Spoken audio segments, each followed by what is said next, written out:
Rencontre, une émission de Jean Corcos consacrée à la connaissance du monde musulman.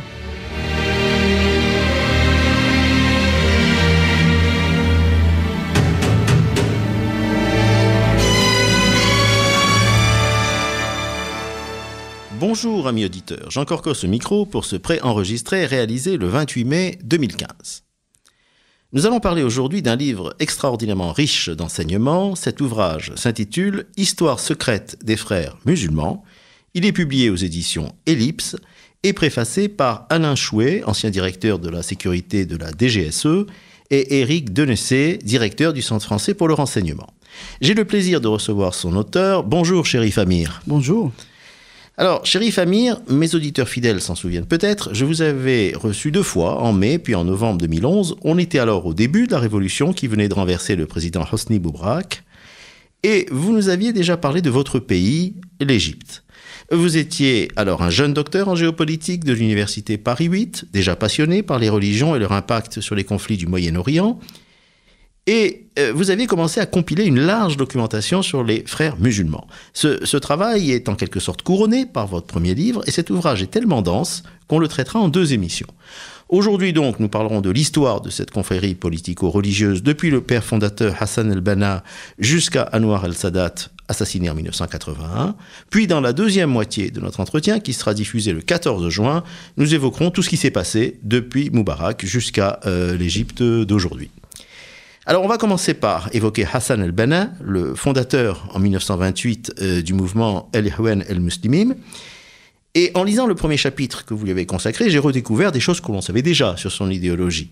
Le Coran en tant que livre saint et constitution, l'objectif stratégique d'un califat mondial, l'intégrisme inspiré par le rigorisme du wahhabisme d'Arabie Saoudite, le refus de toute exégèse de l'islam, la charia comme seule règle pour régir la société, y compris l'économie, bien sûr le mépris des femmes, bien sûr l'antisémitisme, mais il y a du point de vue de la stratégie, la définition des étapes pour réaliser le califat que vous exposez page 29. Est-ce que vous pourriez les détailler à nos auditeurs ?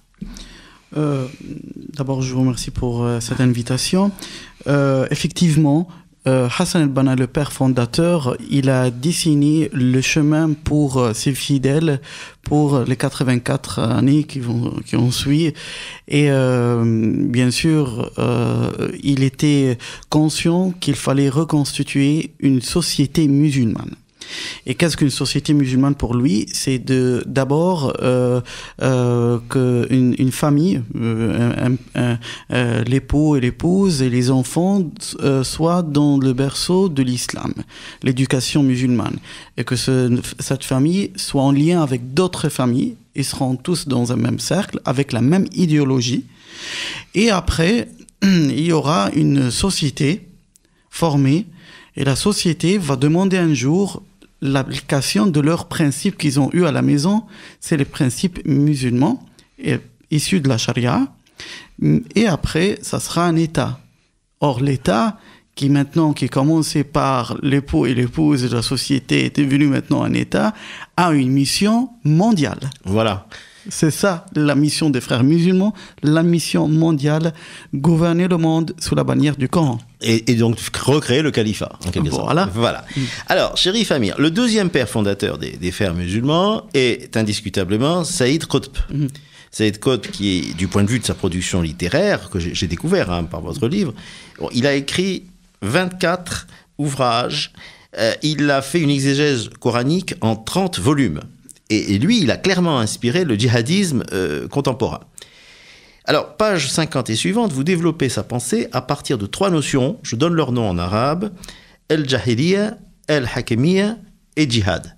Est-ce que vous pourriez nous résumer ces notions en quelques minutes? Bien sûr, mais c'est pas simple, mais vous pouvez essayer. El-Jahiliya, c'est une notion qui était utilisée dans la théologie musulmane d'abord pour désigner la période pré-islam. Or, Saïd Qutb, il a trouvé qu'on n'a pas changé encore cette période. Tout ce qui est non musulman, que ce soit l'Occident, que ce soit le communisme, la Chine et tout cela, c'est Jahiliya. C'est de la Jahiliya. C'est-à-dire, c'est quoi? C'est l'anarchie, c'est pas du tout, ça porte pas les valeurs humaines pour lui. C'est comme il désigne, ils sont matérialistes, ils vivent comme des animaux pour juste avoir une vie sur la terre, mais pas de valeurs spirituelles humaines. Oui. La deuxième chose, c'est al-Hakimiyya. Alors là, entre autres, c'est la solution. On a un Jahiliya, alors quoi faire pour lui? Il y a un principe issu du Coran, c'est al-Hakimiyya, c'est-à-dire que Dieu gouverne. Et déjà, je me souviens après, entre guillemets, parenthèse, après la chute de Moubarak, il y a eu par exemple une discussion par les salafistes. Est-ce qu'on dit la constitution, les lois les peuples sont la source des lois, et ils disaient non, Allah, Dieu. Et la source. C'est ça, la Hakimiyya.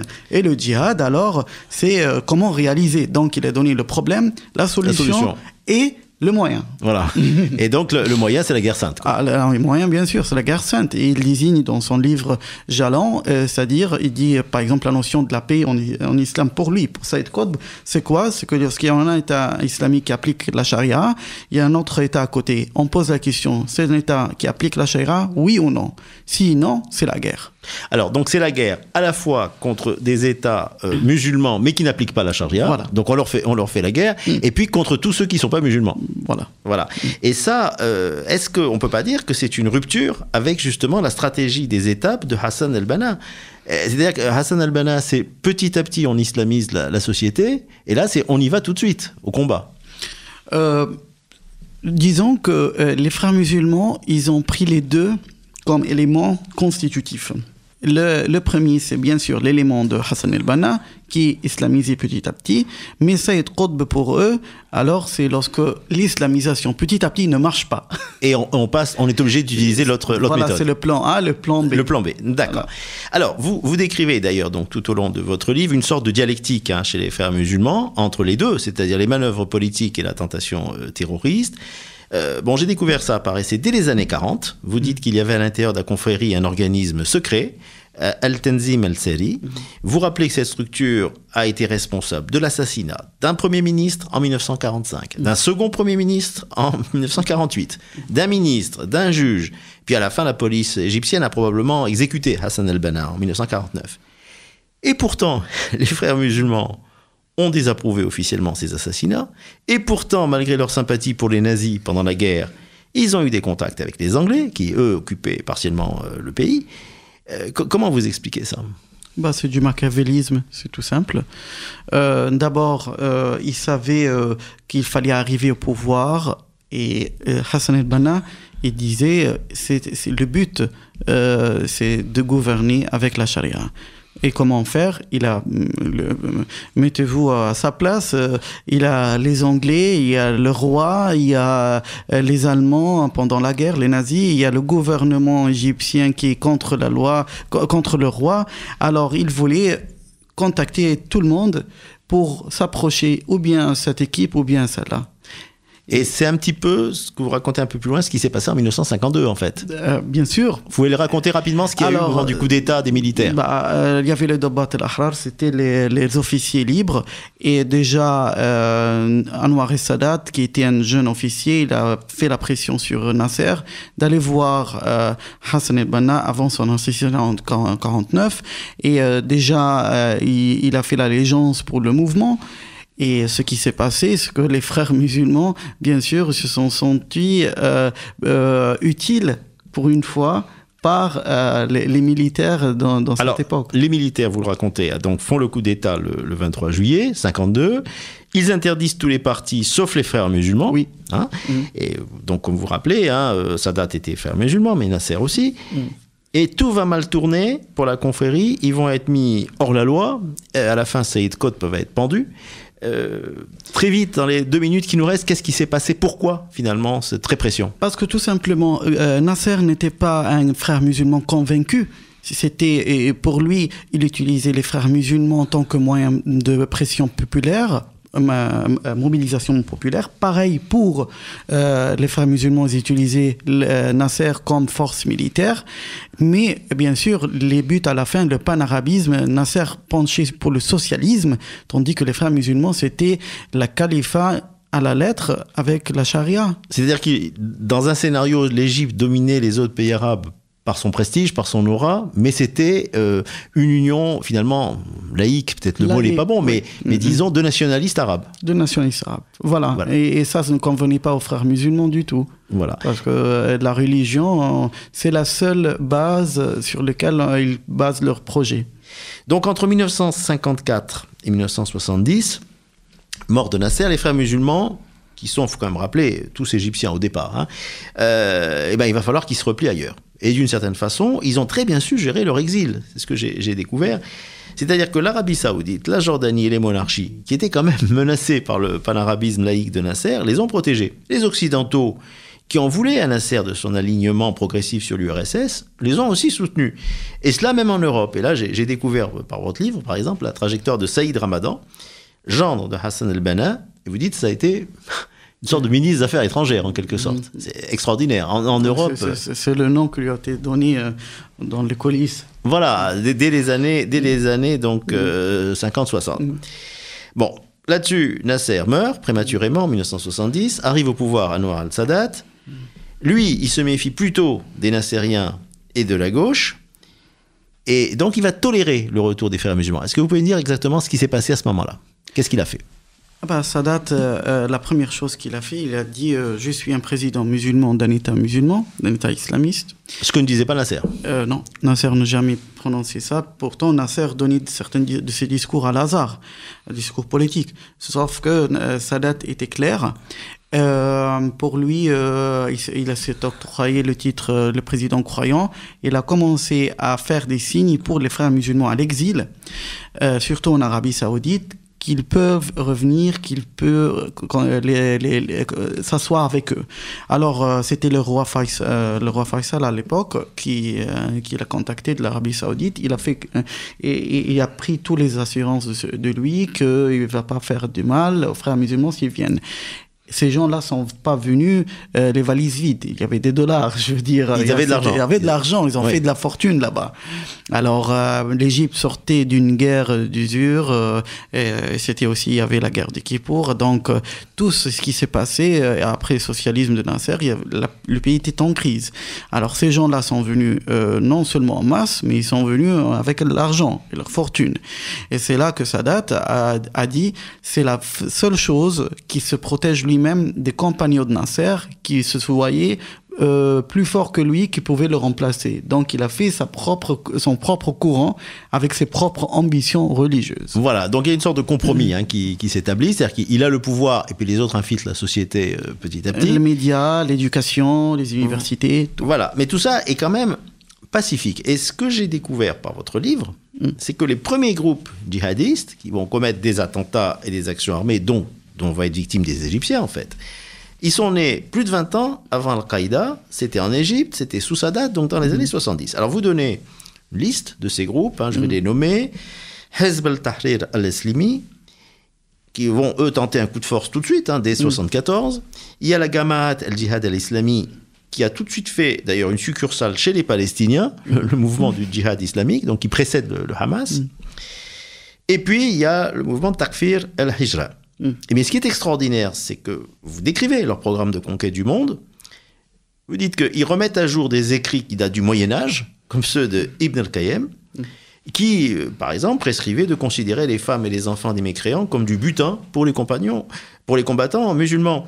Mais ça, on le voit mis en œuvre par l'État islamique aujourd'hui, avec les femmes yézidis ou chrétiennes vendues comme esclaves. C'est extraordinaire, on le voit donc avec 20 ans d'avance. Alors, moi, ma question, c'est comment expliquer l'aveuglement de Sadat, qui d'un côté, alors, quand il a fait la paix avec Israël, a été très critiqué par les frères musulmans et en a emprisonné donc plusieurs centaines, mais en même temps, il ménage les djihadistes. Or, à la fin, c'est une fatwa du chef spirituel du djihad islamique, le Omar Abdelrahman, qui va justifier son assassinat. C'est simple. Sadat, il avait ses propres ambitions au sein de lui. Pour lui, les leaders des frères musulmans ne l'intéressaient pas. Il voulait être le père des jeunes militants. D'ailleurs, en 1981, en septembre, dans son dernier discours à l'Assemblée de peuple, lorsqu'il a déclaré qu'il a incarcéré les chefs de Jama'a al-Islamiyya, du djihad et des frères musulmans, il n'a pas touché les jeunes militants, il a leur désigné mes enfants. Et il a dit ensuite, ils sont perdus, c'est-à-dire que lui, il voulait être leur père. Alors ça, c'est la chose qu'il voulait avoir, les militants islamistes qui soient sous sa domination, qui ne disparaissent pas, mais il ne veut pas les têtes. Il veut les jeunes militants. D'accord. Donc, à la limite, il y a eu, vous citez par exemple des responsables de ces groupuscules qui ont été fusillés, qui ont été éliminés. Mais par contre, il se disait, je peux quand même récupérer la jeunesse. Bien sûr. Pour lui, c'était un rêve. La jeunesse, c'était le fonds de commerce pour lui. Il ne peut pas travailler sans ces gens-là. Comme Nasser avait une jeunesse nationaliste, socialiste, pan-arabe et tout, bah lui, il voulait la jeunesse armée aussi.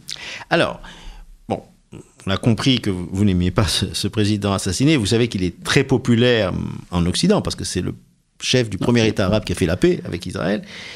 Et vous avancez quand même quelque chose. Je dois dire, j'ai pas trouvé vraiment de preuves probantes dans votre livre. C'est-à-dire qu'il se rêvait en nouveau calife. Je vais vous dire pourquoi ça m'étonne. Parce que calife, on a une dimension d'expansion mondiale, on a une expansion de djihad. Est-ce qu'il n'y a pas une contradiction avec le fait de signer la paix avec un État juif ? D'abord, je signale, je ne suis pas à la place de aimer ou de ne pas aimer le président. Je suis chercheur et mon rôle, c'est d'éclaircir les choses et que c'est aux lecteurs de comprendre, de savoir et de juger.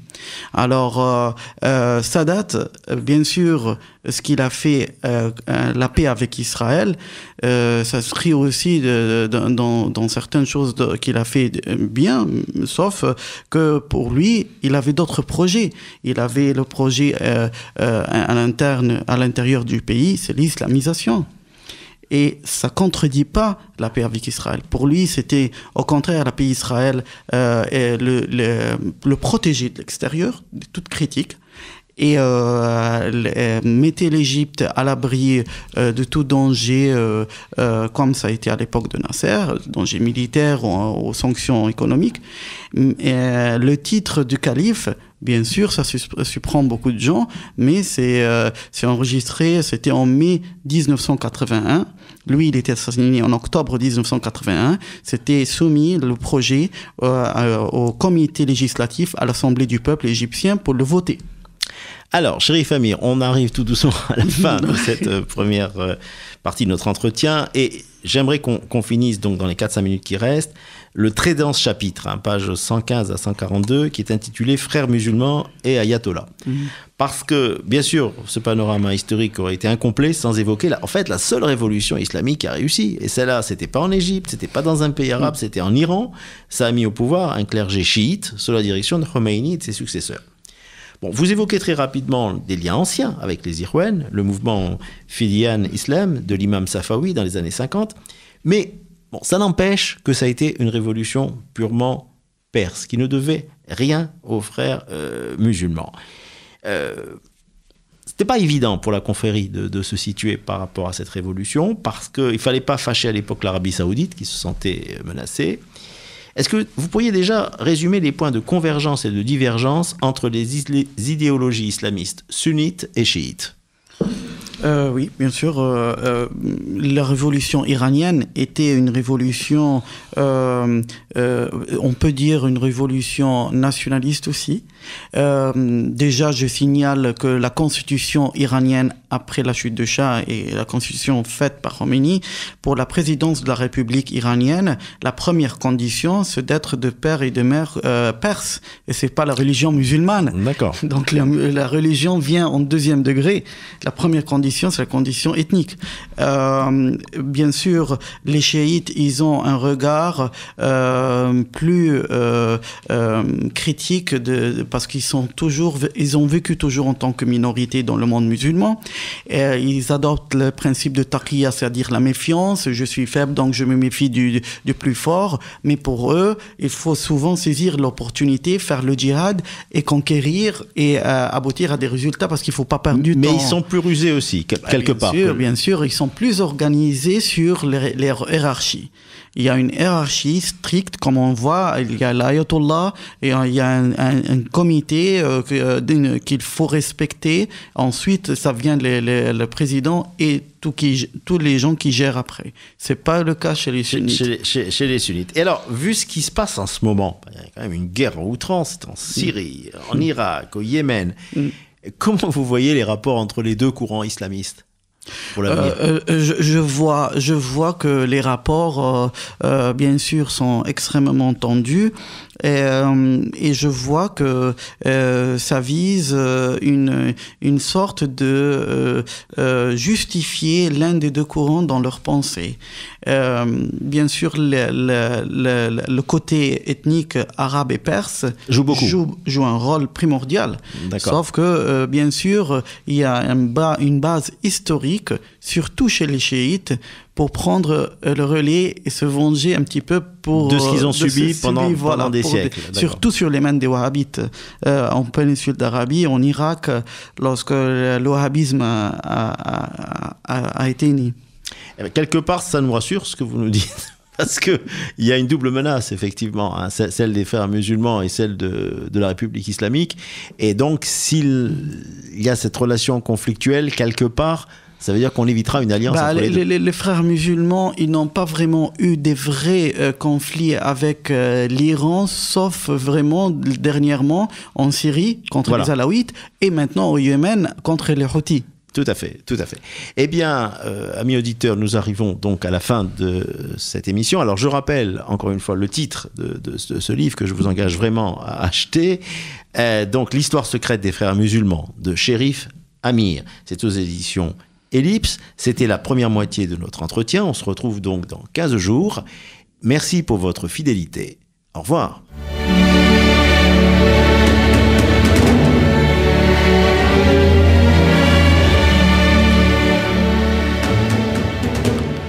Rencontre. Une émission de Jean Corcos consacrée à la connaissance du monde musulman.